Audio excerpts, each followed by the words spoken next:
എനിക്കൊരു തലവേദന ഉണ്ടായിരുന്നു. അത് 2 വർഷത്തോളം പഴക്കമുള്ളതായിരുന്നു. ഞാൻ പഠിക്കുന്ന കാലത്തൊക്കെ എനിക്ക് ആ തലവേദന കൊണ്ട് ഞാൻ ഒത്തിരി ബുദ്ധിമുട്ടിയിരുന്നു.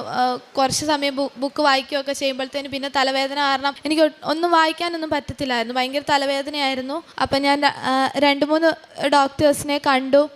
അവരെല്ലാവരും മരുന്ന് തന്നു. പക്ഷേ കഴിച്ചാലും എനിക്ക് വലിയ കുറവൊന്നുമില്ലായിരുന്നു. അപ്പം ഞാൻ ഉടമ്പടി എടുത്തു. ആദ്യത്തെ പ്രാവശ്യം ഉടമ്പടി എടുത്ത പാടെ തൈലം തേച്ച പാടെ എൻ്റെ ആ തലവേദന മാറിക്കിട്ടി. ഇപ്പം 1 വർഷമായി. പിന്നെ എനിക്ക് ഒരിക്കലും ആ തലവേദന വന്നിട്ടേ ഇല്ല. പിന്നെ ഞാൻ ഉടമ്പടി എടുക്കുന്ന സമയത്ത് ഞാൻ ജർമ്മൻ പഠിച്ചിട്ട് നിൽക്കുകയായിരുന്നു. ഞാൻ എക്സാം എഴുതി നിൽക്കുമായിരുന്നു. അങ്ങനെ റിസൾട്ട് വന്നപ്പോൾ ഞാൻ 3 മൊഡ്യൂൾ പാസ്സായി. ഒരു മൊഡ്യൂൾ എനിക്ക് നല്ല ടഫായ മൊഡ്യൂളായിരുന്നു. പഠിക്കുമ്പോൾ തൊട്ടേ എനിക്ക് ഭയങ്കര ടഫായിരുന്നു.